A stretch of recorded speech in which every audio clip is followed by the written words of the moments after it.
raids. With FSN Spotlight, I'm Simon Marks. To recap the top stories, 2 trains have collided near Larissa in northern Greece, killing at least 36 people. In Nigeria, the ruling party's presidential candidate Bola Tinubu has been declared the winner of the election. The French president started a tour of 4 Central and Southwest African countries, and former UK Health Secretary Matt Hancock's denying he ignored advice to protect care homes during the peak of the COVID pandemic. That's the latest feature story news. Ollie Barrett reporting. You're listening to Northern Light Public Radio on 102.7 KCHW. Tooele.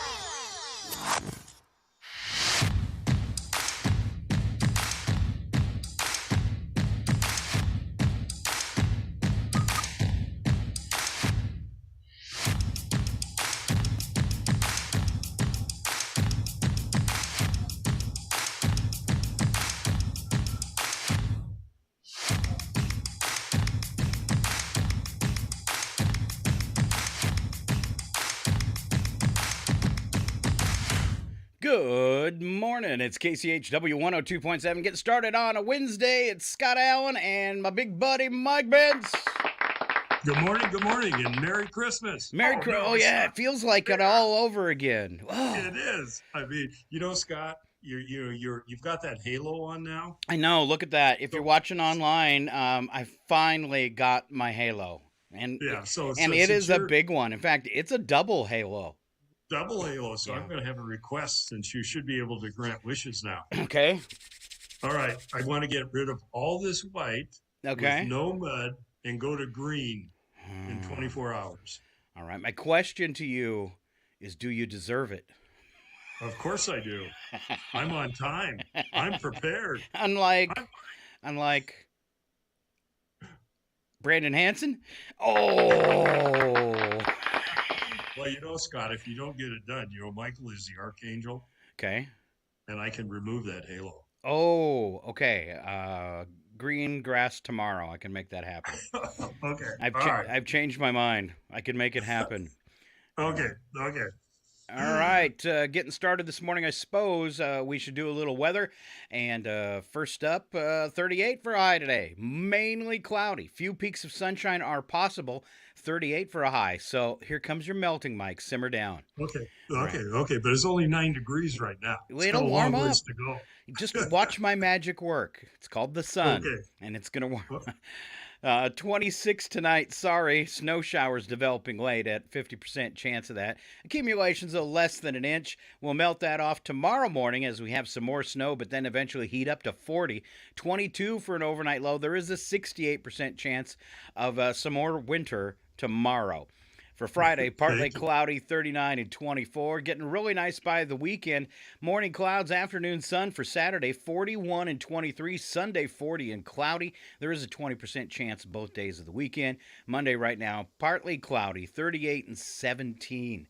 Next week looks light on the snow, but still some cool overnight temperatures right around 20 or a little below. All right. It's awful hard to open a golf course when you got 1.5 feet of snow on the ground. Yeah, that's going to be a tough one this year. Maybe we ought to do, what is it, golf? What? Frisbee golf? Yes, you might have to. With snowshoes. Yes, exactly what I was thinking. Great minds think alike. That's right. I picture, I have a pair of snowshoes. Have you ever used them? I almost put them on the other day because I wanted to walk back into the woods. And then I just pictured myself tripping over my own feet and scratched the whole idea. And then at our age, having to get up. Yes, that's what I was thinking. Yeah. All right. This morning for the kids, it's the breakfast stick. That's right. Your breakfast on a stick. Cereal, fresh fruit juice, and your choice of milk. And then for lunchtime fun, chicken nuggets, mashed potatoes, bread, green beans, fresh fruit, and again, your choice of milk. That's what the kids are eating. So what's breakfast on a stick? I think it's probably that corn dog. It looks like a corn dog, but it's a pancake with a piece of sausage on the inside. Oh, like pigs in a blanket. Yeah. It's just, when you say pigs in a blanket, though, nobody wants to eat that. It's like okay. Yeah, All right. My feeling maybe only. All right. Before we get into the important stuff, in fact, we've got a lot going on today. And coming up in the second part, we're going to do art on the radio again. And if you've ever caught this before, it happens a few times a year. It's kind of cool to watch online. And you can find us on Facebook at KCHW Radio. You can also find us KCHW Radio on YouTube. And then our website at kchw.org and northernlightspublicradio.com. There's a listen and watch page. And whenever we have live video, like right now, that is streaming for you through the Twitch channel. And if you're a Twitch fan and you got that app on your phone, you can actually watch it there. But a good day to watch on the radio, because I do have about 15 pieces of art we'll be showcasing. And at 8 o'clock, joining us shortly after the news, we have Mr. Tim Nilsson from the Trails and Gallery. And this is a continuation of Winterfest. And we'll be talking about that, what's coming up for the gallery, and some of the stuff that's coming up for fun and art in Chihuahua. And that'll all be in the 8 o'clock hour. And now, oh man, I need a ta-da. Mike Bentz brought some more dad jokes to get us going this morning, and I hope they're as bad as they usually are. Okay. Okay. All right, Scott. Do you have your thinking cap on? I do, and Well, you I've do. got You have some. your halo on. I've got some too. So let's go back and forth and try to outdo each other. Okay. Okay. All right. Okay. Well, why did the barber win the race? I don't know. He took a shortcut. All right, Mike, I've just got a job making plastic Draculas. There are only 2 of us on the production line, so I have to make every second count. No? All right. Do better than that then. Okay. All right. Well, what do you call a man who can't stand? I don't know. Neil?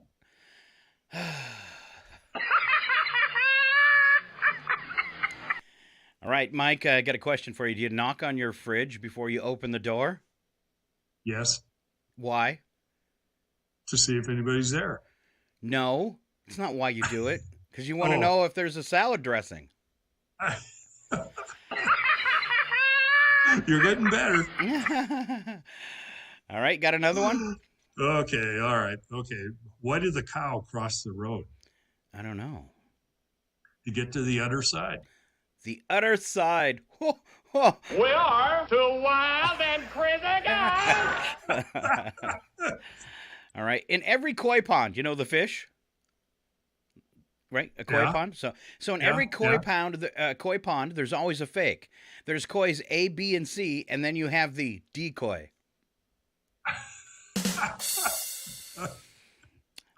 Okay. All right. Waiter. Is this your last Do one? you have what? Is this your last one? This is my last one. Okay. Fortunately. It better be good. Okay. Waiter. Do you have frog legs? No. No, sir. I just walk this way.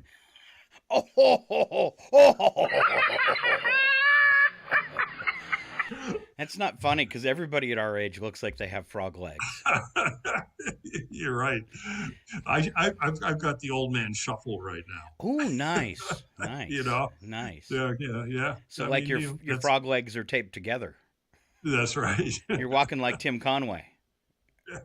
Okay. Last one. I got a radio one here. This is an awesome dad joke. I saw a radio on sale for $1 the other day. It said volume stuck on full. And I thought to myself, I can't turn that down. Whoop, whoop. All right. One last sound effect because it's true. Oh no! We stuck again! All right. Just for today, though. All right. A couple news headlines before we cut Mike loose. Supreme Court has saved us. The Supreme Court of the United States. Raylan, Duran, and Lloyd Brunson, 3 brothers hoping to reinstate former President Donald Trump in the White House, have suffered yet another setback as their case has been rejected for the second time by the Supreme Court. I want to know why they listened for a second time to the 3 brothers. All right. And for the 3 brothers, I have this. Go ahead and run. Run home and cry to mama. Justices turned down the request for the hearing of Brunson versus Adams on Tuesday, the 21st, making it even less likely for the Utah brothers to succeed in removing President Joe Biden from office. They're not giving up, though. Raylan Brunson took to Facebook the same day saying, "Petition denied. Moving on to Plan C." I wonder if they have the decoy. All right, I will say more about that within the next few days, he added. We have been working long and hard on these strategies, and there's more to come. He said, we understand this to be a possible long but worthy goal. The result is that everyone in this nation will have the peace of mind that comes from knowing that the candidate of their choice will be bound by their oath to protect the rights and freedom of the people they represent. Huh? All right. Hold on, one more. You have said some stupid things in your lifetime, but I do believe it's possible this just might be the stupidest thing I have ever heard come out of your mouth. All right. More Supreme Court news, waiting to find out how they are going to rule on the college debt relief. Skepticism expressed by conservative U.S. Supreme Court justices toward President Joe Biden's move to forgive $430 billion in student debt not only cast doubt on the plan's fate, but also signaled trouble ahead for the use of executive powers to get things done in his remaining time in office. Questions posed by conservative justices during arguments on Tuesday over Biden's debt relief indicated that the conservative majority court could strike down the plan as an unlawful overreach of executive power. My opinion kind of is that would be too bad, but at the same time, I think we really learned that during Trump's presidency, the executive power thing's kind of being wielded like an unruly sword. And then if it's something good, the next person gets in there and then they take it away. So Right. it seems like it's a temporary Band-Aid and not a good fix as opposed to actually passing a law. Right. So, yeah, Well, and we'll see what happens. all presidents have used it. I Yes. mean, I think it was used excessively in the last two presidencies, actually. Yes. Personally. Yes. Court is due to rule on this by the end of June. So there's a lot of time, I guess, setting out on this one. How do you feel about college as a money guy? How do you feel about college debt relief? Well, I'm not a fan. I Okay. can tell you that. I do believe that anybody with college debt that became a victim of predatory lending should be looked at favorably. And then they should nail the people that did the predatory lending to the wall and make good examples of them. Sally Mae. Well, I'm not going to mention any names. Oops. But one of the things that nobody has talked about, or I haven't seen talked about, is they do have some very good programs for forgiveness of debt. If you go into public service and a variety of different things, they forgive that debt over a period of time. And then I know of somebody that went to school and then he graduated and became an educator. And over a period of whatever number of years, they basically paid off his student loans. But he had to teach in a disadvantaged area and he had to teach certain subjects and, stuff like that. And I got into a discussion the other day about that. And they said, in today's world, it's very, very hard to get volunteers for whatever reason. We could probably discuss until noon on that. So what if you put a program in that said, Scott, for every hour with a minimum of 10, that you did an approved volunteer work, community service work, that we would forgive you $100 an hour towards your student debt. That'd be awesome. Wouldn't that be awesome? I mean, think of KCHW, if you got somebody that really would like to do the radio thing, but for whatever reason they can't justify it, if you could hire somebody on a community service basis to come in and do whatever at $100 an hour, wouldn't that be hard? Wouldn't that be a godsend for you and anybody else in the nonprofit world? But it would eliminate the argument you're taking advantage of them, wouldn't it? You sure you don't want to run for president, Mike? Well, no, that's why I asked you. I mean, sometimes we have some differing viewpoints or whatever, but I always appreciate yours because you've got a lot of knowledge and finances, and I've never heard what you just said come out of anybody's mouth. No, it hasn't, which blows me away. And I complained. Yeah. I complained, you know, when I was talking about this a couple weeks ago, is that like my student loan debt. My problem is you got to realize that these are young people. They're coming out and they might have financial times. And what the government did to me, and I don't know how much it's changed today, but you know, I got the low interest. I don't know what it was, 6% to loan, 2% loan Right. to go to school. Well, within 6 months, the government sells that off, or the bank that's doing the government loan sells that Right. off to a company, like I mentioned, like Sally Mae. Then the first payment you miss, that goes from 6% to 18. Right. And now you have a Yes. nightmare paying off their student loan. There should be a little, and I know there are some forgiveness plans and stuff that I've heard of now, but that should be a flat out rule that interest rate can't change unless it's abused. You're, I don't know, 3 months behind, 6 months behind, Yeah. something like that, because it was a small student loan.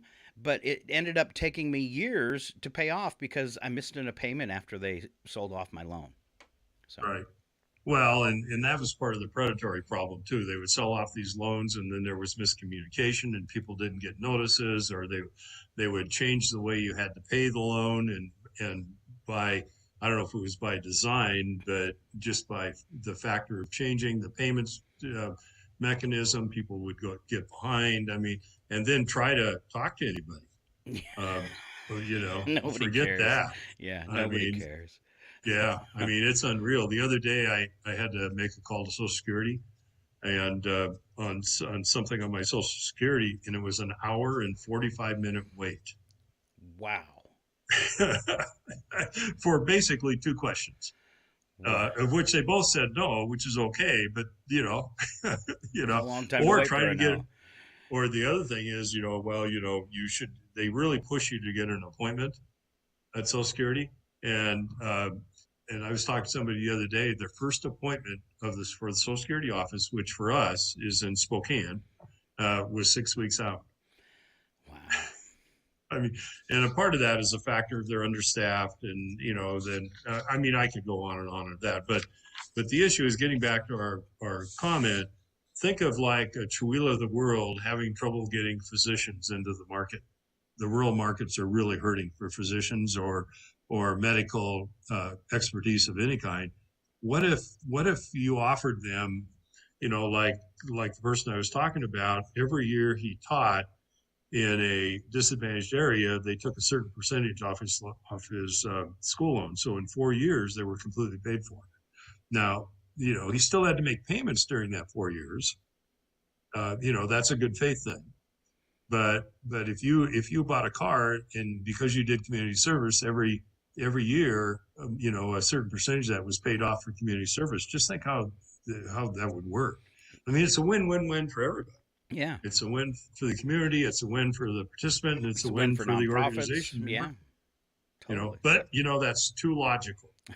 And Sounds I had too somebody easy. the other day I was talking to say, well, why are you giving $100 an hour? Nobody gets paid $100 an hour. And I said, well, first of all, you're wrong.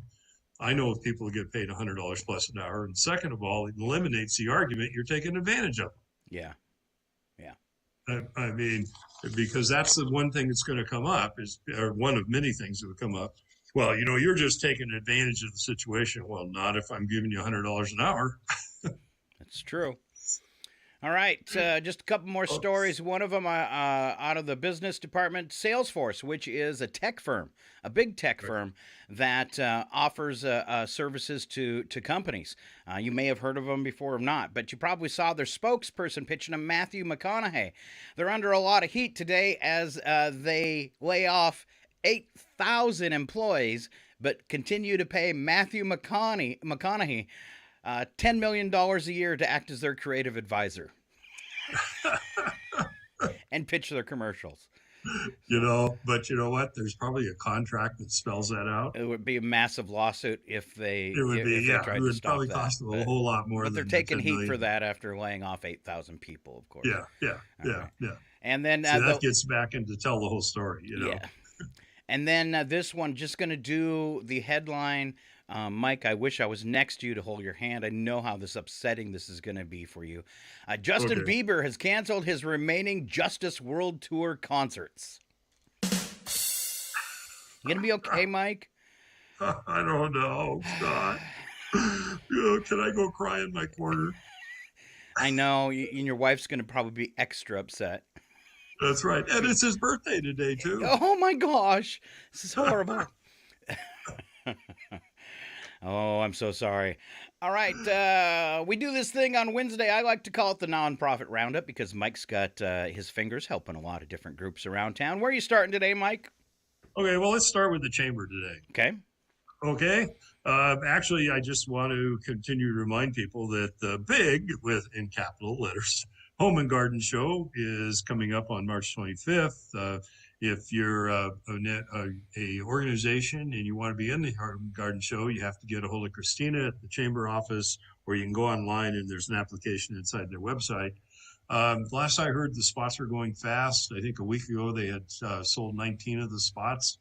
And so they may be sold out, but if call and find out. There's two, what they call a small booth and a big booth. And the small booth is $50 and the big booth's $80. And I can tell you from a guy that did a lot of events for a lot of years, that is a steal, to say the least.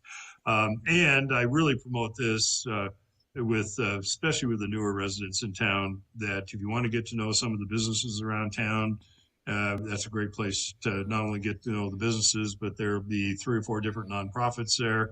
And the Kiwanis and the Lions are serving burgers this year.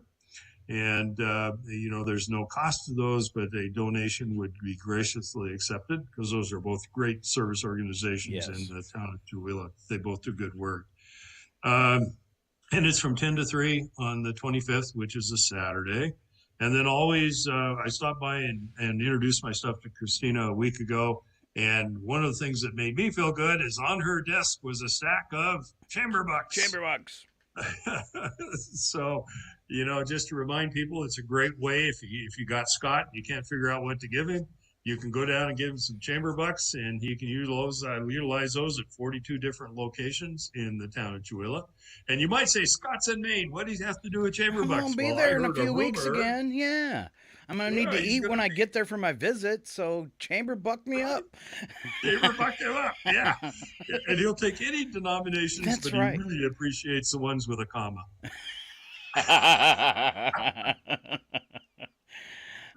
2 commas, even better.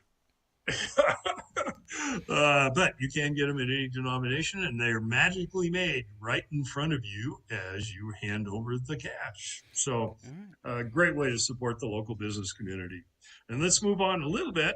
I was trying to think. I had to fill a couple fillers today, and yesterday Brandon was on. Yes. And I'm actually meeting him right after the radio show today on something else. And it dawned on me, he's meeting me today because he's in the library at 10 o'clock. That's right. Easy to catch up with Brandon. Yeah. So if you want to catch up with Brandon, he's there to represent Ted. He's their economic development expert on for Tri-County. If you don't know what TED is, Tri-County Economic Development District, they do a tremendous amount of work in Stevens County along with Pend Oreille and Republic County. And I believe Brandon's there to talk about the programs they have available for small businesses. And they have a lot. Yes. And just my knowledge of TED over the years, the hardest part about TED is figuring out what they have to offer. So that's why Brandon's out there. So he'll be there at 10 o'clock to answer all your questions that he can relative to small business planning. They've got a class on business planning too. They even have a little bit of money available for loans that are qualified. So, one of the issues with business loans is a lot of the banks don't give those anymore unless they're at a certain size. And that's cut out an entirely, I won't say low end of the market, but markets where they only need a fewer dollars to get started or to get them through inventory or whatever it happens to be. So I think TED would be a great place to go talk. All right, and then also that goes till 3 today. Goes till 3? Okay, from 10 to 3. Okay, and And then also the library, they have restarted their tech help. And that goes from 3 to 5. And I can't remember. You'll have to go on, unless you know, Scott. I can't remember what day it is. I think it's Wednesdays too. But go into the Stevens County Library in Chewelah, and from 3 to 5 in the afternoon, they'll do tech help, anywhere from how to set up your internet provider to how to work with various software programs. And different devices. And different devices. So people that are technology challenged, which, even to some degree, I believe I am. The older I get, the more technology challenged I get. It's a great way to go in and get people to help you. And then just real quick, let's move on to KCHW real quick. We're fortunate enough we're getting restarted on the guests. Like Tim's going to be a guest today, and I was able to snare Shelley Stevens for next week. Shelley hasn't been on a while, but we're going to be talking about the rural tourism initiative that Northeast Washington's doing, which affects Chewelah front and center because we represent the southern gateway to that entire area. And then the following week, the mayor's going to be on, and the following week, Jason Perrin's going to be on. And Jason told me you do not want to miss the 22nd because he's got all kinds of things to talk about. All right. And so, and cross your fingers. I'm trying to snare Mark Burrows for the 29th. Okay. So I think he'd be a great person to have on. So, so let's move on. I'm running out of time here. I can see that.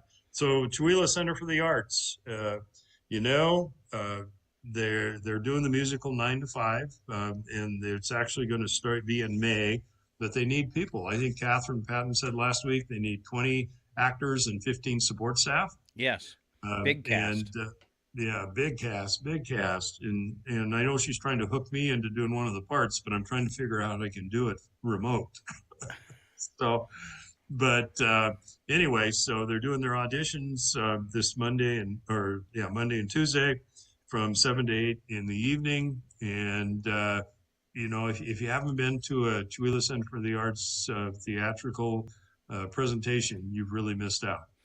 And she said tryouts are wide open. She said she doesn't hasn't precast anything with anybody. So all the roles in that play, like if you want to go check out a version of it or watch the movie again, all the roles in that play are available for you to try out for. So pretty cool. That's right. Yeah. So hopefully she has standing room only for auditions. How's that sound? There you go. That's coming up pretty quick.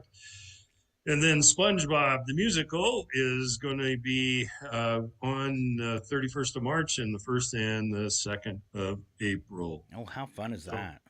Oh yeah, that one will be really fun. And I'm actually still going to be here, so I might have to go look and see that. I love things that involve kids. Yeah.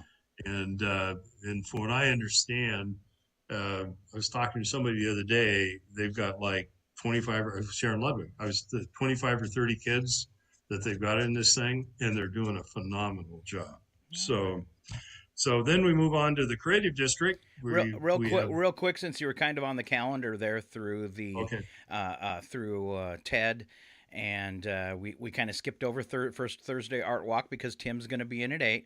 I also wanted to plug for Saturday. We have the Sons of the American Legion having a Dungeness crab feed. You can get out and support them. Space is limited. You have to reserve your spot in advance, and you can do that by calling this phone number. It's area code 509 and then 395, like our highway, 8464. 509-395-8464. Get your seats reserved. That is this Saturday, the 4th. Dinner from 5:30 to 8:30. Sons of American Legion. All right. Okay. All righty. So from a creative district, Tim Nielsen's going to be here at 8 o'clock, so I'm not going to take any thunder away from that. But first Thursday is tomorrow. The 2nd of March, it's kind of one of those early month ones, because of the way the dates hit. There are 6 galleries this time. The Flowery Trail and Westhoff or WI Building, and then Trails End Gallery, the Spotlight Gallery, Yale Press, and the McCunn Gallery. And so great lineup. And welcome to the Flowery Trail, because I think this is only their 2nd time of being into this. And then Westhoff, Stephanie, she does one once a quarter, and she always brings in a unique artist. So There are maps available. If you go to the Facebook page on the graded district, you can pick up a map. And then, of course, the ads there too, showing who's going to be showing at each gallery. On the 16th of March, there'll be an artist gathering sponsored by the Creative District, and I'll have more information on that next week, actually, where it's going to be. It's always on a Thursday evening at 6 o'clock, and last I heard, they were thinking of taking over Quartzsite Brewery. Okay. So, but I'll let you know there. And then last but not least, I'd like to thank Kat Brooks. A while back, we got a grant from, it's called Renew Washington Grant. And it was a little bit of money to introduce arts back into the schools a little stronger from a public perspective, bringing in outside experts. And Kat did the first series a week ago on photography. And it was extremely well received. She said the kids were great. And in fact, they've already asked her back to work on photography on outside. So thanks to Kat, we've got 2 more classes coming up. One of them's on watercolors, and the other one is on printmaking. And I don't have the dates off the top of my head, but I believe one is in April and one is in early May. So if those go well, we're going to be seeing if we can get a little stronger grant for the school year for next year. So we could, in theory, we'd like to do one once a month during the school year. The district's been very receptive, and the administrators and the schools have been very receptive to have people come in and do that. So, all right. Speaking of Kat, I've been wanting to, and I've past couple days, but I haven't done it. Is get to her Facebook page. Because she does all that photography of the Aurora Borealis. And the Northern Lights have been going crazy because of the solar flares. And I bet she's got some great new pictures. So I need to get over to her Facebook page and check that out. They're so great. They're up right now in place of you. Oh, awesome. I didn't know she had pictures of me on her Facebook page. Huh. Thanks, Kat. Yeah, I have no idea what's happening here, but I'm getting this Northern Lights vibe where you are usually. Okay, and then last but definitely not least, we have the Rusty Putter. Just to remind people, the Rusty Putter's open from Friday and Saturday from 8 a.m. and 7 p.m.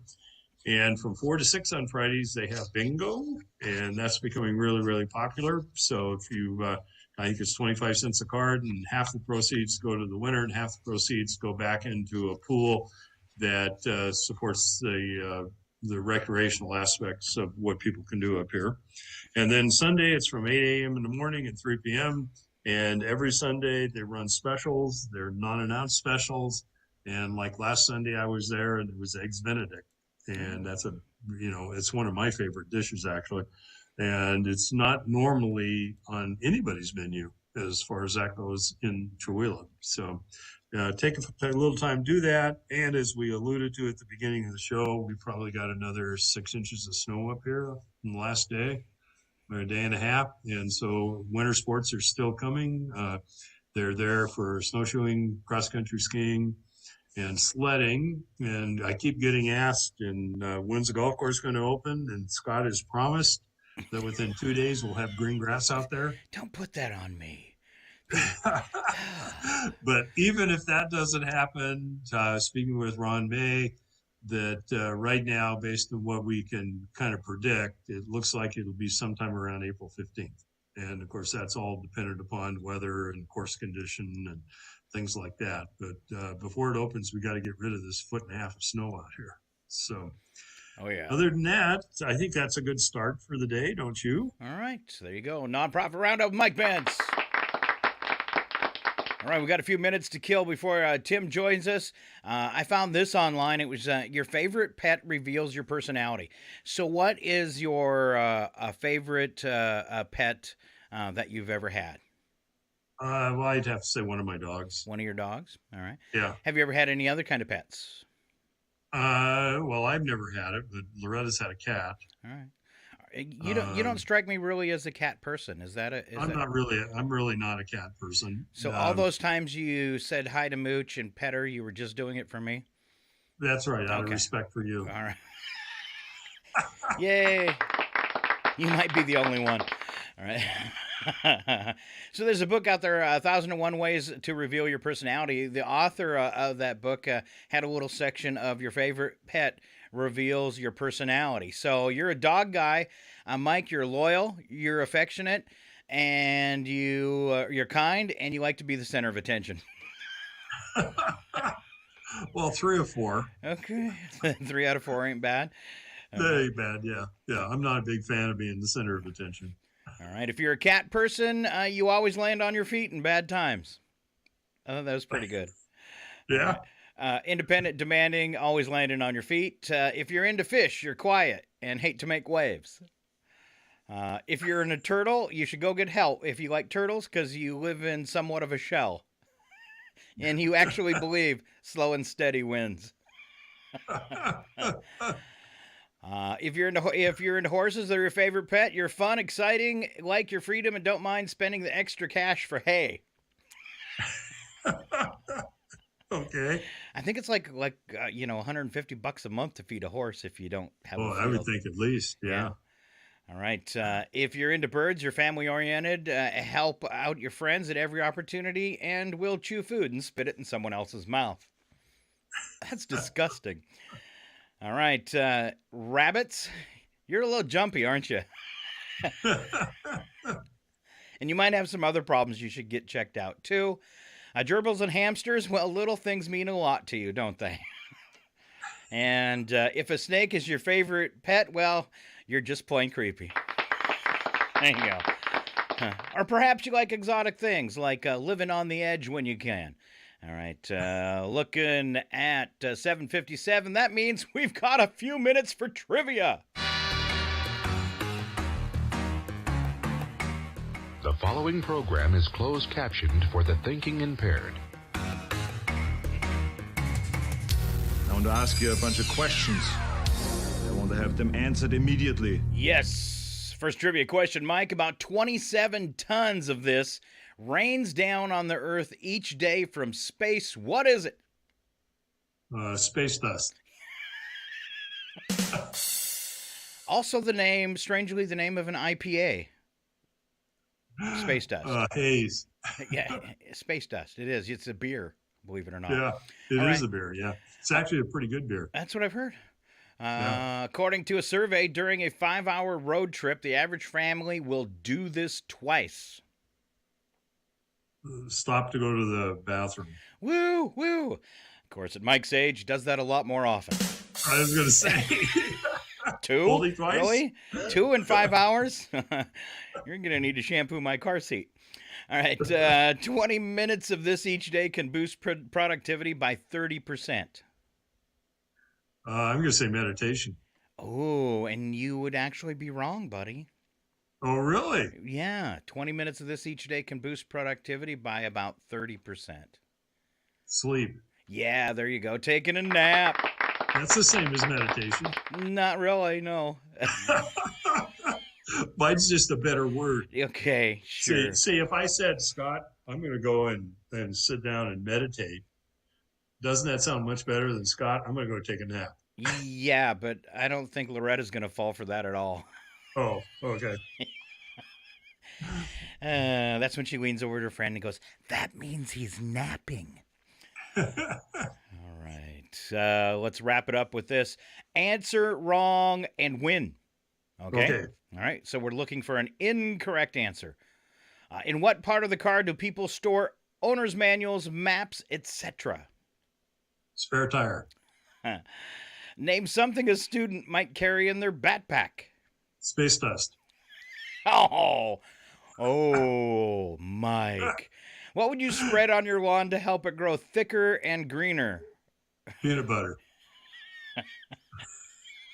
I would actually like to see you out there doing that on your knees. Cover your maybe I'll do that as a prank this summer. Cover your yard in peanut butter.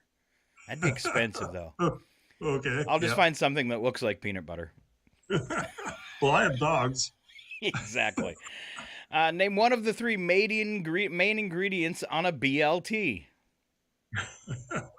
Hamburger. And what month is the shortest? December. No, that'd be your wedding month. Okay. Just thought I'd toss that in. I'm sorry. All right, 11 o'clock. It is KCHW Chihuahua. When we come back. It's 8 o'clock, not 11. Did I say 11? 8 o'clock. Yeah. So I did the same thing. So I was being all efficient and getting the Zoom meeting so we could bring Tim on with the video. And did it yesterday afternoon, your time. My time was nighttime. And I did it, and I did East Coast time. So when I walked in, I said, why isn't it waiting for me to start the meeting? And it's because it's been over for 3 hours. So I do it to myself all the time. But I got it all right now. And when we come back from break and the news and thanking our sponsors, Tim Nilsson from the Trails End Gallery talking about Winterfest. He's going to catch us up on what the process is, what happened, future things for art in Chihuahua, and much, much more. I also want to talk to him about his new digs. So stay right here. It is KCHW 102.7, and we will be back in just a few minutes.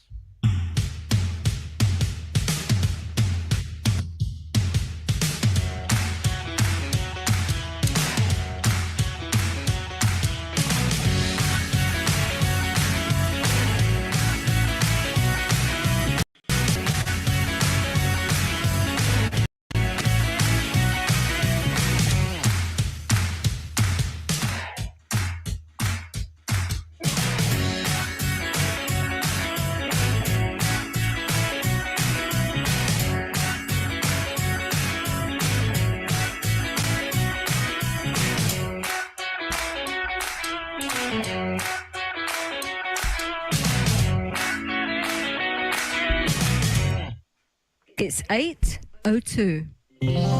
You're listening to Northern Lights Public Radio on 102.7 KCHW, Chihuahua, Springdale, Wellpinit. You're listening to 102.7 KCHW, Chihuahua. The Public News Service Daily.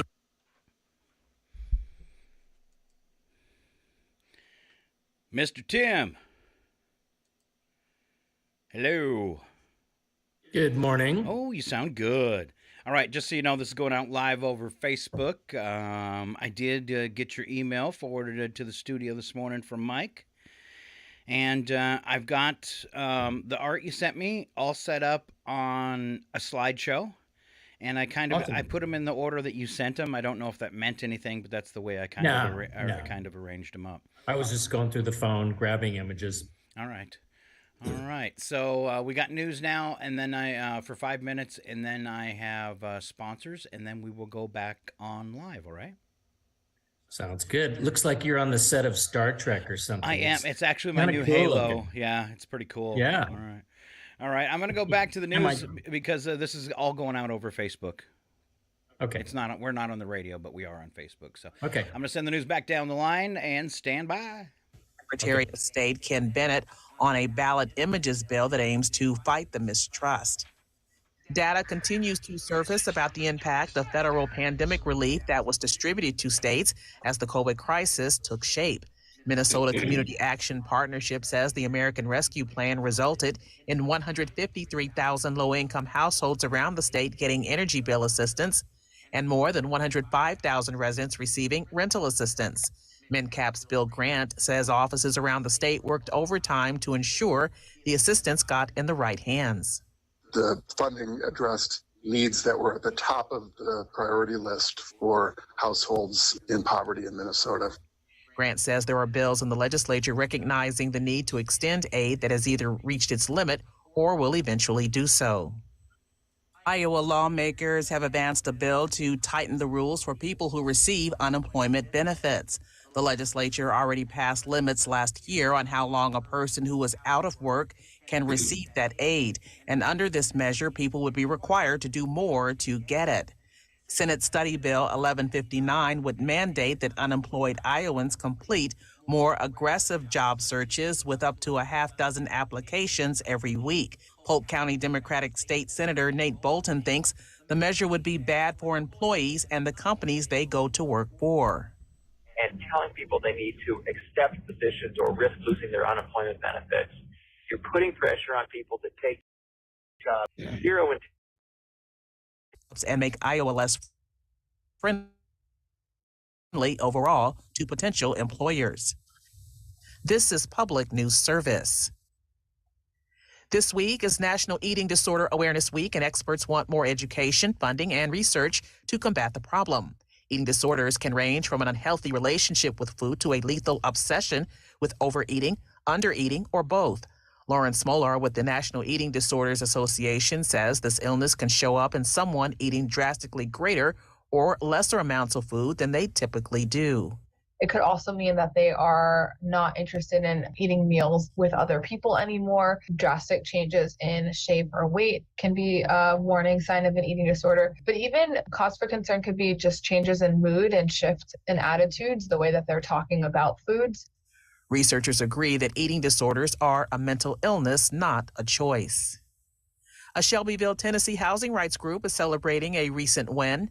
The Bedford County Listening Project, the Shelbyville Tenants Organizing for Protection campaign, and the Shelbyville City Council have voted to establish a housing committee to study and make recommendations for safe housing. Sophia Tillett with the Bedford County Listening Project says the campaign was started when neighbors spoke of substandard housing despite continued rent increases. There were a lot of bug issues. There's a lot of mold issues. The buildings are dilapidated and falling apart. There's holes in the floors and the ceilings and leaks. She says the apartments in the most disrepair were renovated and the residents have moved back in, but adds some problems still exist. A Michigan-Indiana tribe has been awarded a $100,000 federal grant to study the possibility of creating its own power utility. Mark Richardson has the details.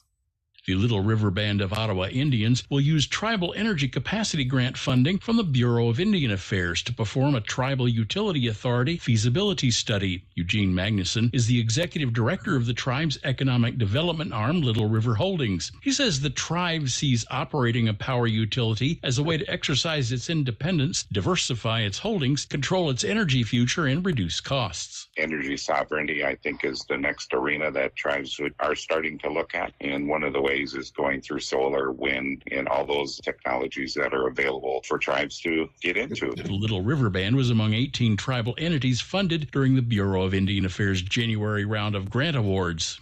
The tribe is located in Manistee County in the northwest part of Michigan's Lower Peninsula. The tribe's main income enterprise is the Little River Casino Resort north of the reservation. Magnuson says tribal leaders have not yet set a deadline to complete the study. I'm Mark Richardson.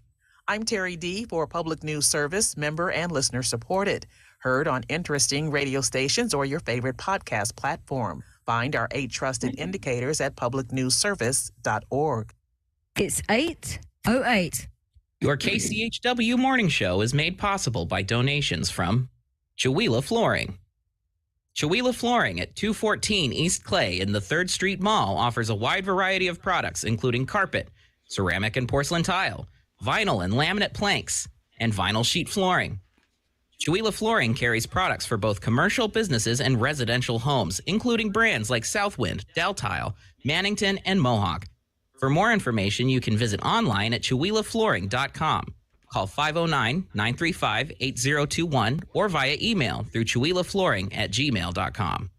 Your KCHW morning show made possible by a donation from God-Fearing Brothers Auto Center. God-Fearing Brothers specializes in auto services, including repair, maintenance, and detailing. They also stock a full selection of tires, make glass repairs, offer towing, and have an auto sales lot on the corner of Highway 395 and Main Street at the light. For more information, you can visit the Auto Service Center at 806 East Main in Chewelah. Find them online at godfearingbrothers.com or by phone at 509-935-6414. KCHW-FM thanks God-Fearing Brothers for supporting public radio in Stevens County. KCHW programming is made possible by listeners like you and by New Health. At New Health, we are committed to promoting health and wellness within our communities by providing integrated open access healthcare for all. Our medical care teams offer in-person visits, curbside care, and telehealth visits. Schedule today for a new patient appointment. Curbside pharmacy pickup and mailing options are available to meet your medication needs. Contact New Health at 509-935-6004. That's 509-935-6004 to schedule today, or visit our website at newhealth.org for a location nearest you. New patients are welcome, and most insurance plans are accepted, including Medicare, Apple Health Plans, TRICARE, and private insurance. New Health, celebrating 45 years of bringing healthcare into communities and communities into healthcare. This is KCHW, Chewelah, 102.7 FM.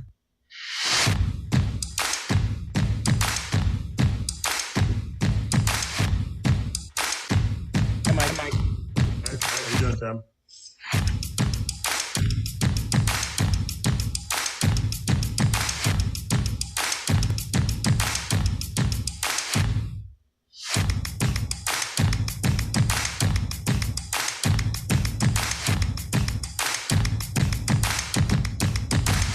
And we're back. It's KCHW 102.7. So thrilled to have him back in our studios. It's been a little bit, I think since I moved, we've missed a couple, but we're going to do art on the radio again with Mr. Tim Nilsson from the Trails and Gallery. Welcome back, Tim.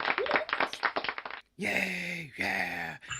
All right. Before we get started, Tim just got back from Mexico, right? Well, that's rough, huh? and so I love one of the little things that he posted, and he needs to get this bumper sticker: Fiesta, Siesta, Refresh. I think it was Fiesta, Siesta, Rinse, Repeat. Repeat. Exactly. All right. So since the last time I had you on the radio, you moved your digs. Tell me a little bit about that and where you're at. Oh, it's been a great move. We moved, obviously, from our 101 North Park location to Main Street, 204 East Main. And the building had been sitting vacant for about a year and a half plus. And it was the former site of Gather. And it's an incredible building, really. I feel like it was made for a gallery, to be honest with you. Concrete floors, nice space, high ceilings, and just the opportunity came together. Yet again, we were outgrowing the space that we were in. I had no storage, and I really couldn't do the shows I have every couple months. I couldn't do a show and represent artists at the same time. We just physically didn't have the space. Well, and your bar was way too small.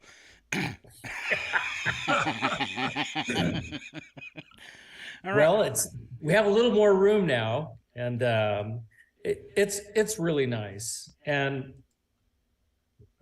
I had another couple years of data, to be honest with you, to kind of figure out where we were going, and felt extremely comfortable making this move. And it took 5 weeks once we decided to, acquire the building, 5 weeks to get it ready. So I was really hustling. I had to install the lighting system. My wife, Nanda's helped me with some of the walls, some of the aesthetics, and, minor things that we had to change there. All right. But we got in, and the gallery's really maturing. I've had help building a bunch of display risers for all 3D work, which makes a huge difference. Before, we were just kind of had the open space in the middle of the gallery. And now we really can be more diverse in what we have to offer. We've got glass art, really finely crafted furniture, a lot of ceramics, bronze. Now, the pictures you sent over, are those all from inside the gallery currently that you sent me? Yes. Because there were some amazing pictures. It really looks nice. And that just wants to prompt, if you are listening on the radio and this is art on the radio, so we're going to have some footage for you.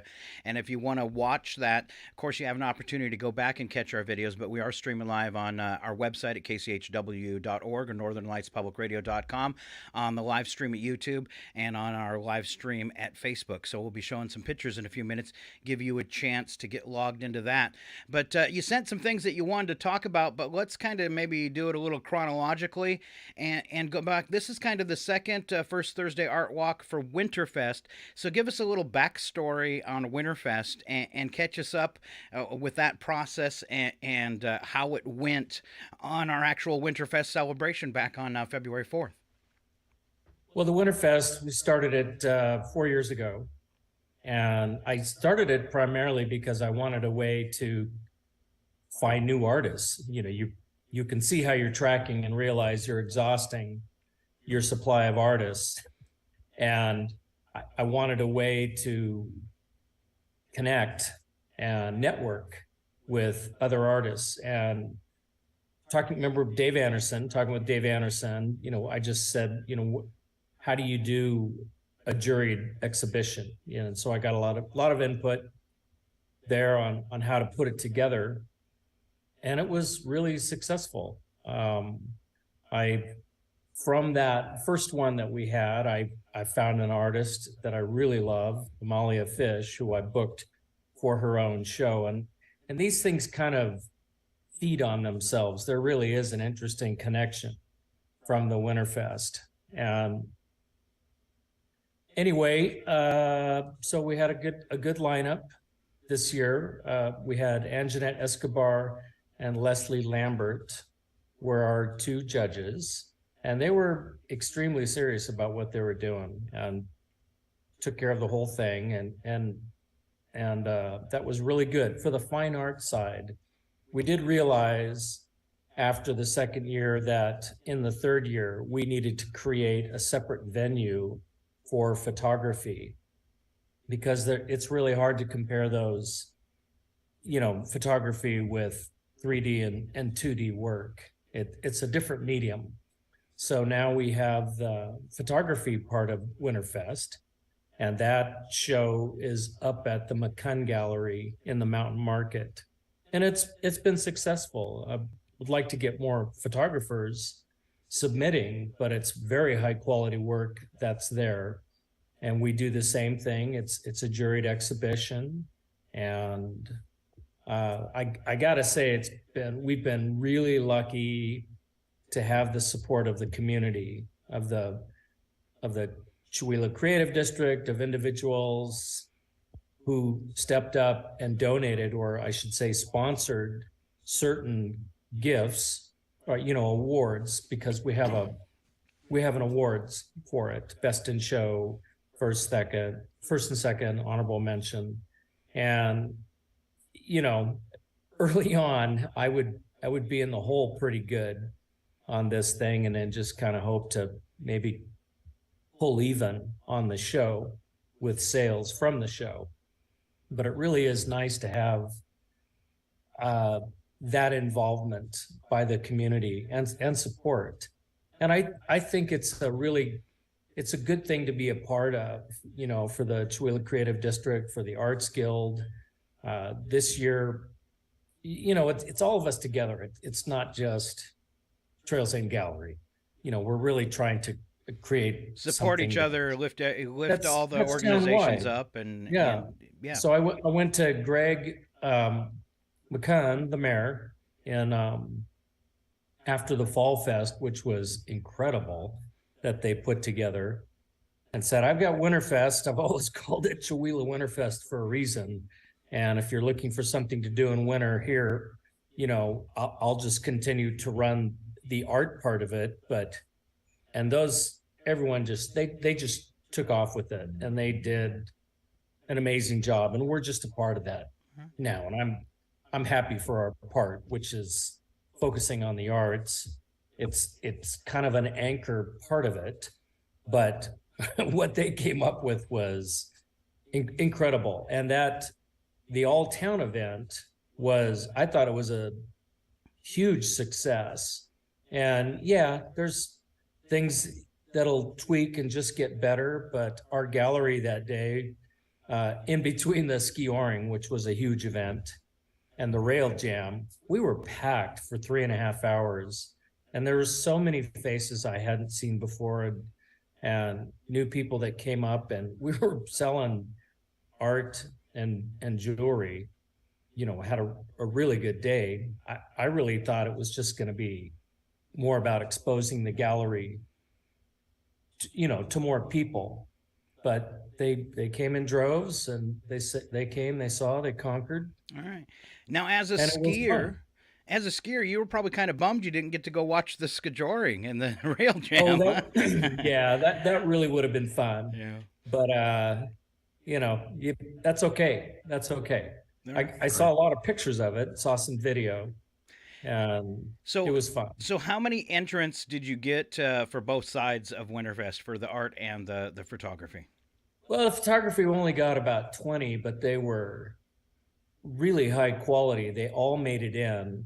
And the neat thing about the photography with the jurors is that they went through each photograph individually and really talked about what works, what could make it better. These guys are very professional, and it was really fascinating to hear their discussion of the photographs and what they saw, and they're beautiful photographs. I encourage anyone to go up to Mountain Market and go through the gallery, and it's really nice. We set up in the bistro, and I have the screen and the projector and everything, and those guys just took over.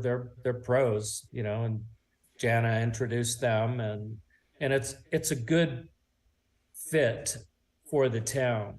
On the fine arts side, we had 68 entries. Wow. 40 made it in, and in past years we might have been a little bit more flexible, but these, the judges really were very specific about what kind of show that they were going to craft. And I probably did the least on this one. I don't give my input in that way, but I'm there if they ask me about something. It'd be great if they were in town to see, once the show is hung, before they make their awards, but I'm not sure that would have made that much of a difference. But some really good art. I have to say this, that every year the art gets it's progressing. That's cool.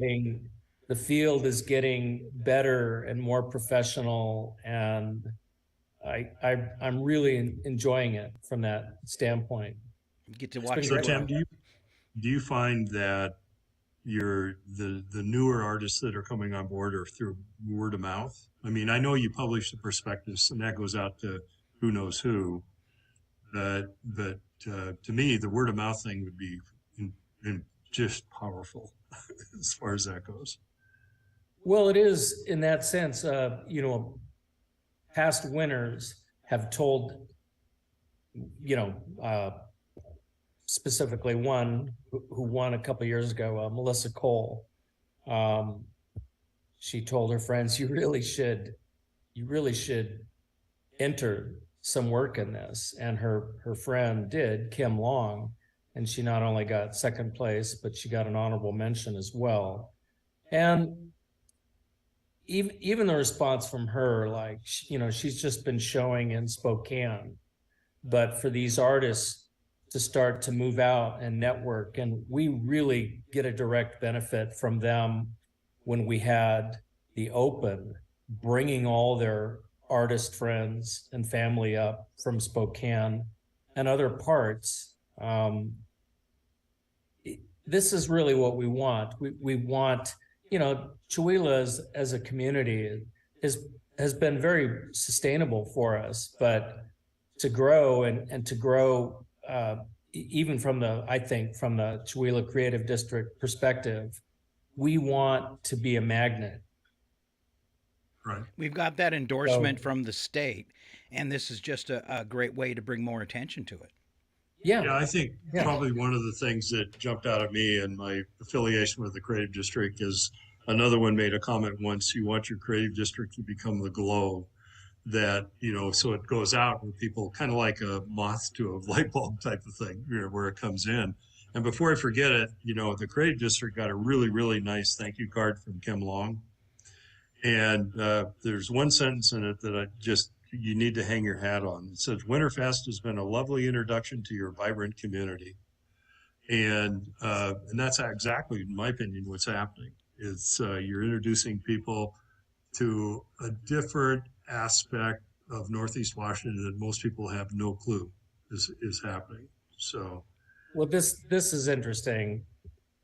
And I had a gentleman come into the gallery yesterday, and his name was Jean-Claude, and he was from Quebec. I didn't ask him what town in particular, but they had been driving across, in one of their Sprinter vans from Quebec, and just happened to stop in Chewelah. And he saw art gallery, and he was affiliated with an art gallery in Quebec. And he came in and he goes, I did not expect this. And he was really fun to talk with, and talked about collecting, and was just really impressed with the space. And, my wife and I have been to a lot of galleries in a lot of places. I've been to a lot of galleries around the world when I had the chance to go to school in France, and museums and stuff. And I really, compared to like the first Thursday in Portland, which was the impetus for starting it here, and other places I've seen, we really have a nice gallery. And it's got a lot of diversity within the gallery in terms of medium and styles. And it does surprise people when they come into it. They're not expecting to find what we have, in this small town, but here we are. And I just think that over time, it's just going to get better and better. It's going to raise the profile. There'll be other spaces. I just see other things happening in the long run, that it won't just be Trails Inn Gallery. Now, this picture that you see right here, this is Linda Hyatt Cancel, and she won Best in Show, and that's her painting off of her right shoulder. And it's an amazing work. It's oil on linen, and she just has an extremely deft touch with the brush. But I really love this piece. I thought it worked on a lot of different levels. Very, very playful. It's of her grandson, who actually, if you look closely, there's a bird in her grandson's hair, and that was taken from a picture. But she's just caught, it's almost angelic. You kind of have this post-Renaissance Baroque little halo there. It's really a fun painting.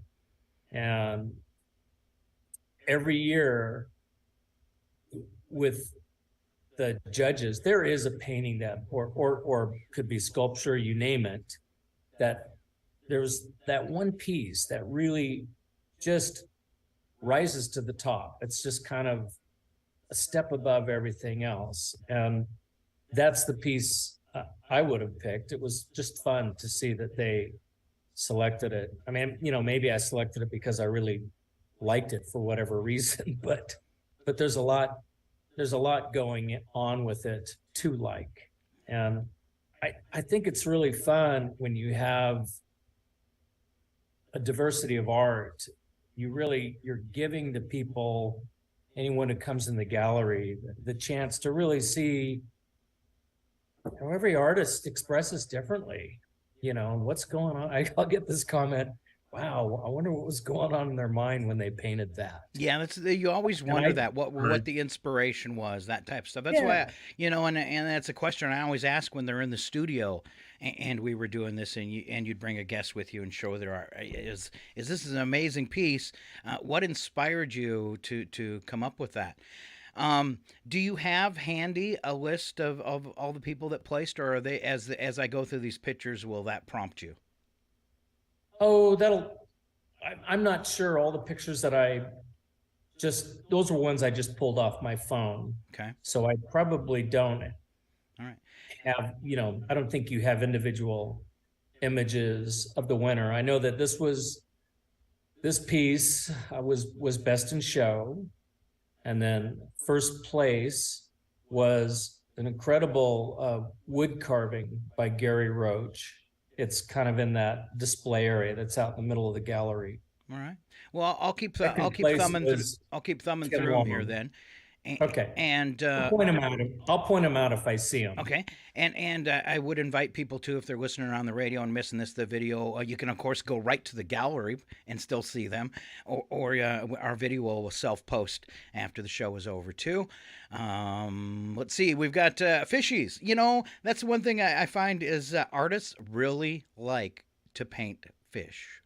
Yeah, I agree. And I see a lot of it. This is an interesting piece. It's done. The medium is encaustic, which is a wax, and there's a group of artists. This is Wendy Coleman did this particular piece. Amber Semenza, and they work in encaustic, and they're nurses up in Colville, but they've been doing this for I think 5+ years, and every year, they swing for the fence and they enter pieces, and usually a couple pieces each get in, and it's just a really fun piece. This one sold, by the way, and so the public likes their work. A sale, art is so interesting. Sometimes you look at stuff and go, this is a really interesting piece. I don't know if it'll sell, but it's really interesting. And then just that one person out of 5,000 comes in and goes, I have to have that piece. It's so interesting. And Mike knows this because Mike had a gallery in Missoula.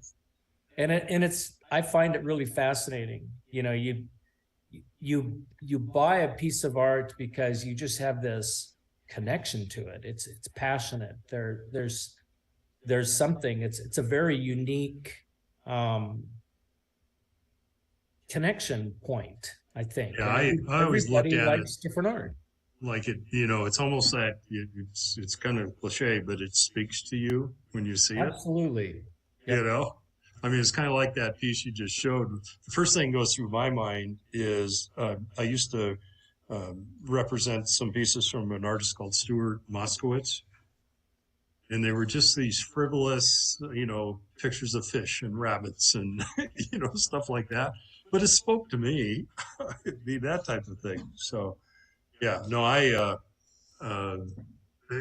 hate going in Tim's gallery because every time I walk out, I think I need that piece. That'd look great in my living room. All right, so you mentioned even art with furniture. Did I catch that right when in your opening? And I see some cool furniture here. I'm not sure. This isn't. This is our sitting area. Okay. Back by the table where we serve wine, which isn't in view. But I like having some furniture in there to kind of give reference. People can see how art looks against the wall, with furniture, that type of thing. But it really is nice when we have an open now, whereas we probably used to average 45, we were up to maybe 45, 50 people in open. We've had opens where we've had 150 to 200 people. Wow. And not only do we have benches throughout the gallery to sit on, but people love to come back, maybe grab a glass of wine, have a seat, and relax. We just want to have a really comfortable, fun evening of viewing art. And to me, I've got our Persian rug from home and just things that I like, really. And look at that, there's more fish above the couch. Yep, there is. And that looks great together. That picture on the wall over the red couch. I think I might need that.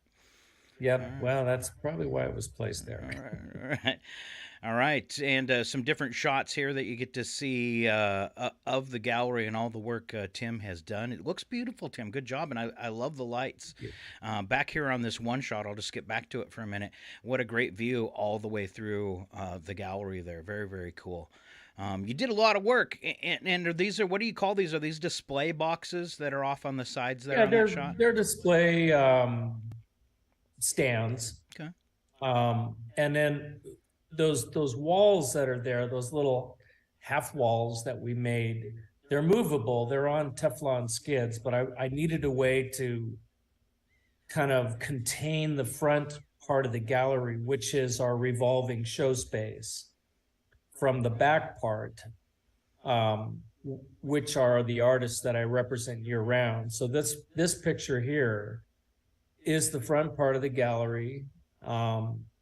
And this is all work from the Winterfest, pieces that made it in. And it's really, you've got some pieces on the left. I'm gonna talk about this artist right here. Her name is T. Kurtz. And she is part of the Women Painters of Washington group. And she came over to kind of an advanced team to check out the space. I've got the Women Painters of Washington scheduled for May and June, and it took 3 years to get a show with them. They were founded in 1930 and are the largest women's art organization in the state. And so T came over and I'm not sure what she was expecting, whether it was, part of a building somewhere, not really a full-on gallery, but she was pretty blown away by the space. And she immediately asked for a prospectus to enter into Winterfest.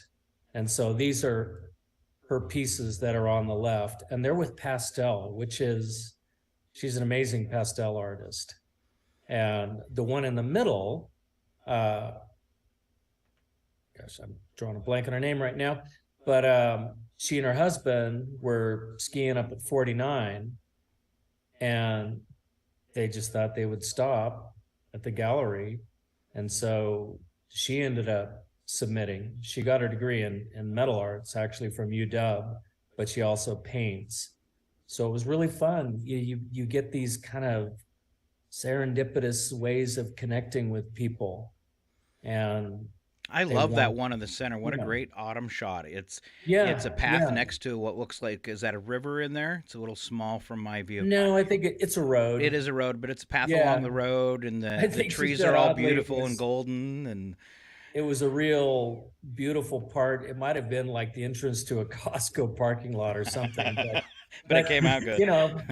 Artists see art everywhere they look. If they're painting something, then there's something they see that they want to try to get. The two on the right, that's Amalia fish. And, if we blew these up, they're really nicely done paintings and everything. I love it when most of the art here, you see it has a narrative. It's whether you're capturing that sunlight filtering through an autumn day or these other ones on the right, which look more like regular daylight, but an old abandoned building on that lower right, or T's, trying to capture those. It's really about the light with pastel. It's beautiful work. And I was just really glad, that the two artists on the left were new to the Winterfest. So score one for Winterfest. This is a way to get more people here. Again, like the painting here on the left, that's by John Sebastian. And I met John when he came into our July 1st Thursday, and he's from Long Island, New York.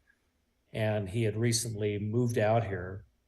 And he was just shocked when he came into the gallery. He goes, "Where am I, Soho?" And he has a publication and dedicated to arts and culture. So he interviewed us. And again, the Allison Chalmers tractor piece there, that's done by Linda Hyatt Cancel. And it's just really fun to me. It's a departure from some of the other work that she has in the gallery, her really beautiful, ethereal landscapes. But it's just, a testament to all these artists, their ability to try different things. I know I'm not the only one, and because it's gotten kind of popular, but I love art like that where it's the old truck sitting in the middle of the field with plants growing out of the side of it, and they come up with the most interesting colors and bring it back to life so vividly. And you would think, okay, this is a painting of something that's rusted and decayed and might be considered garbage or something that should be towed away, but the artist's eye grabs it and it turns it into something beautiful. That always impresses me. Yeah, it's what they chose to compose. I think a photographer probably goes through the same thing. Now, this piece in the foreground here, the biggest piece in this display, is by Gary Roach, and it's basically a carving of a tide pool. And if you could look really close on this thing, it's got all kinds of little sea creatures and stuff. And Gary got first place for that. And he also did the one on the left. And it's, he told me it took almost a year to complete that piece. And I believe it. It's 30 inches by 30 inches. It's a big one. And, it probably sits 5 inches, 6 inches tall off of the display. But you're going to need a big coffee table for that baby. Yes. All right, let's keep moving along there. I'll shorten this one up so people can see it better. But these there's a furniture maker. I've also got some of his pieces. He does furniture and cabinets, but he really loves to do handmade furniture. A Mike Venner here in town, and Mike. I couldn't have done these display things without him. I mean, mine would have looked really bad, but I had truth be told, I had an actual furniture maker help me construct these boxes. And actually, I was just his helper. So now these display, we're calling them boxes, but they're kind of like, I don't know what we'd say. There's square tubes. I'm imagining this is all reconfigurable, so you can always change it to match a show, right? Well, absolutely. I did them in a variety of heights. And then it was my wife's idea. She goes, you should paint some of them white and some of them it's kind of a brown black. And it's really fun when it's kind of architectural then when you amass these things. And every time I do it, it's different and it's fun. It makes a really nice, it utilizes the space really well. I installed all the suspended track lighting here myself, but I added a piece that's over this display. So, we're kind of continually tweaking the space to get the most out of it. Boy, if you had a really big house, these would be a cool way to display art inside your home, too. Oh, absolutely. Absolutely. All right. Yep. All right. Let me just make this one a little smaller for you. So, Tim, one of the things that intrigues me is this Women's Painters of Washington, because I think a couple, 2 or 3 years ago, we did interview some lady out of Wenatchee. Yes, we did.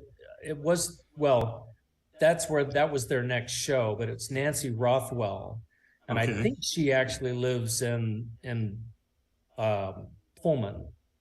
And she's the East Side chapter head of this. It's primarily a West Side thing, but what's really fun, one of our artists who got honorable mention, Debbie Hughbanks, introduced me to her. She was part of that group at the time. I'm not sure she is now, but she made the introduction. And I called her right up and said, hey, how about a show? And, she couldn't get to us for 3 years, but I'm going to get back to that in just a second. But the painting in the middle here, the vertical piece, this work here is by Kim Long. And I am going to rehang the ones on the left on a white background. I'm going to move some things around.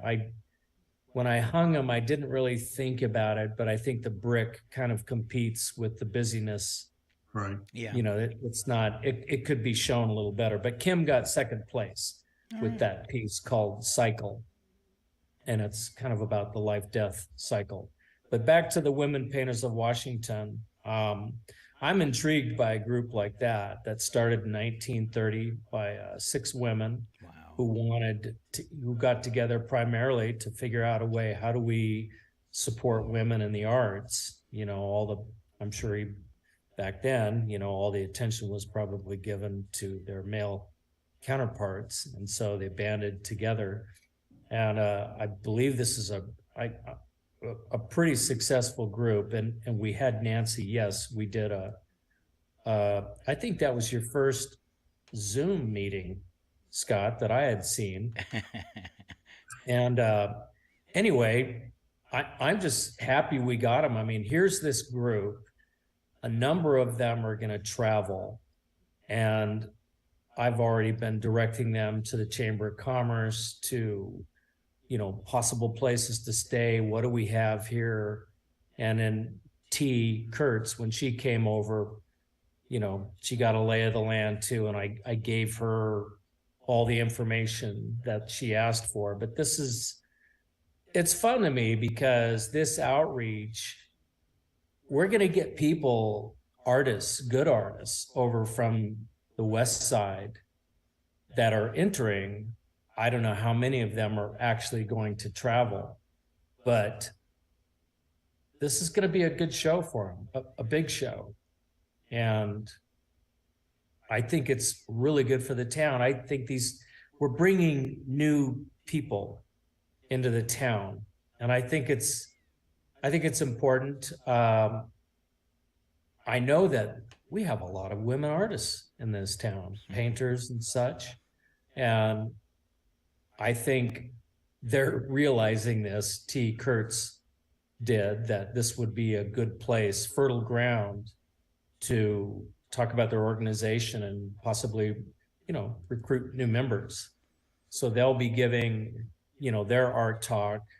Several of the artists, we can't do them all that are submitting, but and this will be your May first Thursday, correct? Yes. Nice. Yeah. That'll be the May-June show. And like I say, it took 3 years to get this show. Yeah. Now go ahead, Mike. Well, I was thinking as you're talking, and this is a tagline that's kind of floated around, is what's happening because of individuals like you is it's going from a what is a Chihuahua to where is Chihuahua? And that's really what you want. And so when you bring people in and they get enamored with the community, they go back and they'll talk to their friends and they'll talk to their neighbors and they'll talk to their, you know, people in the same field. And when you bring in a quality organization or a quality business like yours, you know, it's kind of like steel sharpens steel. I mean, it's, you know, you're just going to continue bringing in those types of people. So I just wanted to thank you before we get to the end of the show, because I think you're a big key component of why this gets going.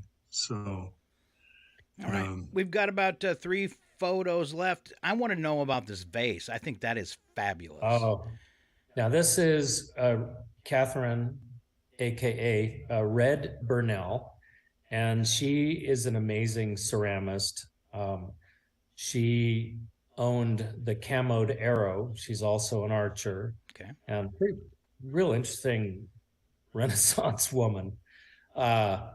Anyway, she's a great ceramic artist. This is a type of raku where the glaze is kind of put on, and then I believe when it's fired with more moisture in it, then it cracks and pulls apart, and you get just this beautiful textured, random but not random pattern, very, very organic. And I believe this piece is called Black and White.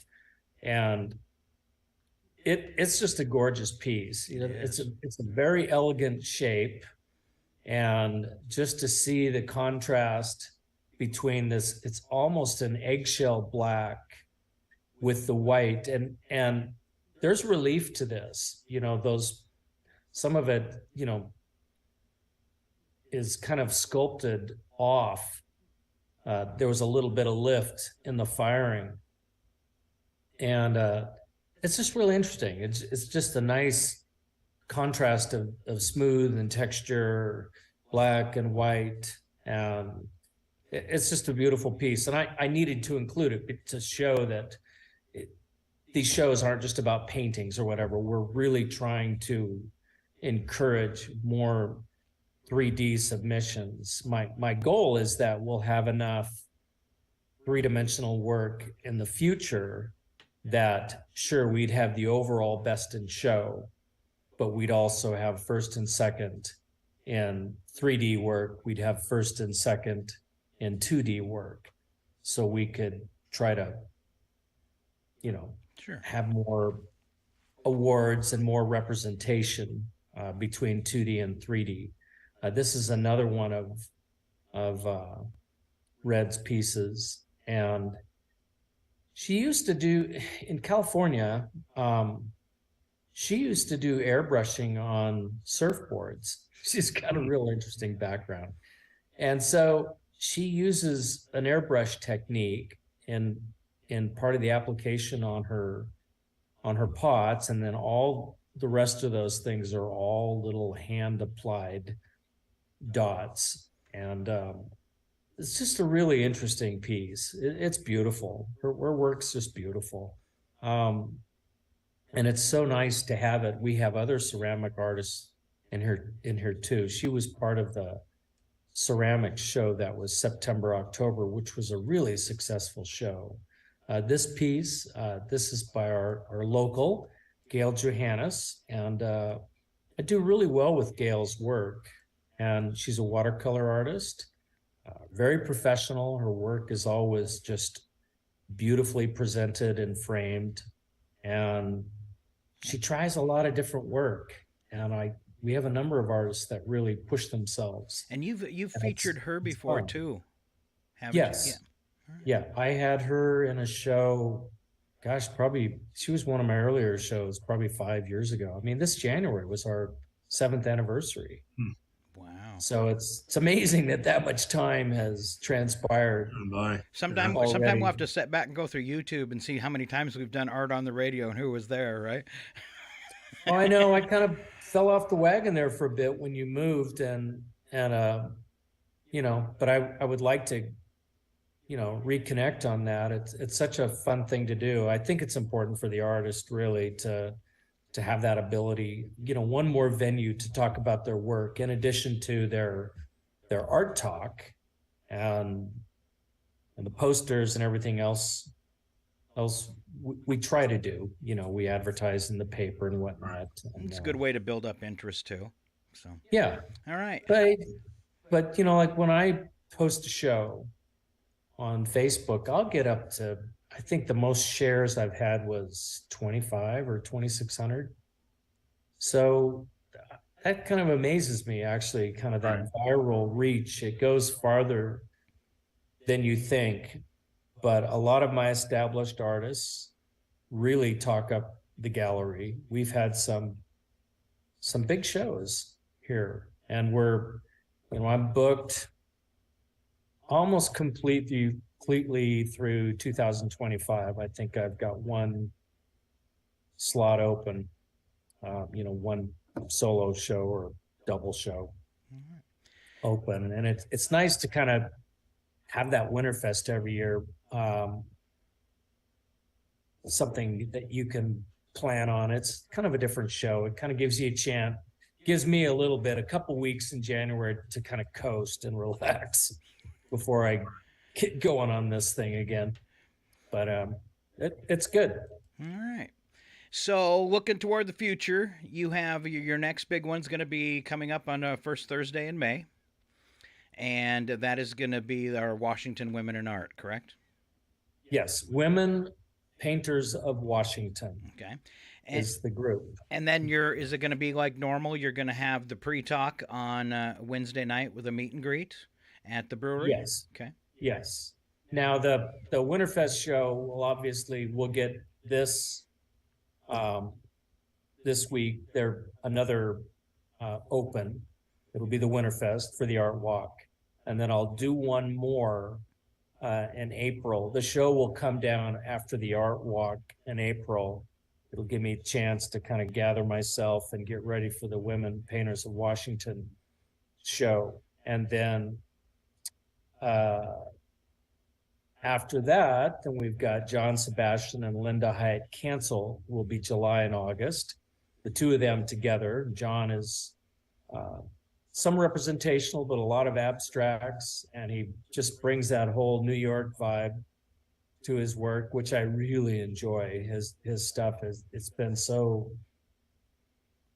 excellent to have his work in the gallery, obviously along with Linda, but you know, I didn't really have a lot of abstract work in the gallery. And it's nice to see that. I think it's important work. And then Leslie Lambert, who's a watercolorist and was one of our judges, she will be September, October. And then we have Dave Anderson. Good old Dave. November, December, and he's finally, you know, he retired from teaching, and I haven't had him up here. I think his last show was maybe 4 years ago. I thought we had won him over and he was moving to Chewelah. He was moving here, yeah. Well, you know, I mean, we'll get him up here one way or the other, but it'll be fun. And when he comes up, we're gonna do like a call to artists to have them. It'll be artist only. It'll be a night for artists only. It won't be on a first Thursday or his talk, but where they'll do a group critique. And I think that'll be really good for artists to come in and discuss with a professional and someone who's taught that long and is so versed in giving, you know, critiques and stuff. And we're just always trying to bring something more to the table here. And I know that the Creative District does this all the time, you know, with their Spotlight Gallery. They'll grab onto an idea and they'll have the artist come and do this. You know, some stuff is demonstration, some is just, you know, and I think it's all part of that arts education. And we all know that all of this eventually will just lead to more art, you know, more and better, you know, maybe more venues. And you know, Dave, I just like the way that it's trending. I like where it's heading. Right.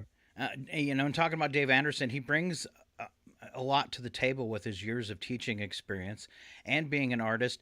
And I think in a way he kind of maybe sells himself short because he's even taken that a step further. And I would call him an artist. He's an entertainer. He, you know, he might not have a show or a radio show, but I love, except for that one time, I love having him on the radio. I mean, he really is. He is an entertainer. He's got a magnetic personality. You know, I've watched him in your old gallery before. People just kind of surround him because he's funny and he's fun and he's happy. And yeah, I love Dave. Well, I just think it's really fun. I think artists, a lot of the artists that I've met, they haven't, you know, maybe they haven't gone out so much from this area, but I think to talk with someone who can, you know, hold that mirror up to them and talk about what they're doing, I think it's really important to help them, you know, group critiques. I think of all the critiques I had in art school, and some of them were brutal and, you know, get over yourself. And some are, you know, ideally they're incredibly instructive and help you figure things out and help you network with other artists. And ideally that's, if we're kind of building a community within a community, our arts community, we need that kind of professional feedback. All right. Anyway. Well, we got to wrap things up, coming to the end of the show, and I know Mike has to be somewhere. So as we wrap it up, was there anything I should have asked you that we didn't get to, Tim? No, no, it's been great. I appreciate hope it. to see a lot of people for First Thursday this week, tomorrow. Tomorrow on the streets of Chihuahua, starting at 5. Tomorrow. Yeah, 5 to 8. And yeah. All right. All right. It'll be good. Thank you so much for joining us again. It is Mr. Tim Nielsen from the Trails End Gallery. Always a pleasure to have you, and thanks for sharing. I think this worked out pretty good. You know, we used to have to set up the studio and get the palette out, and then always rotate the paintings. But this worked out pretty good. I don't know what kind of camera you used, but they came out pretty vivid. So thanks for taking the extra time for that too. But now I know if we're, I'll build this thing differently, the next one that we would do together, and I think it'll be really fun, and I hope we can do it with you, would be the Women Painters of Washington. That would be really fun. And I would love to have, and if you can get a representative to come on the morning show with us too, if there's any chance of that will be awesome. Yeah. All right. Yep. Tim Nelson, Trails End Gallery. Catch up with him tomorrow night, 5 o'clock. Go check out his new digs. All right. All right. Thank you, Scott. Thank you, Mike. You bet. Well, thank I you. appreciate it very much. All right.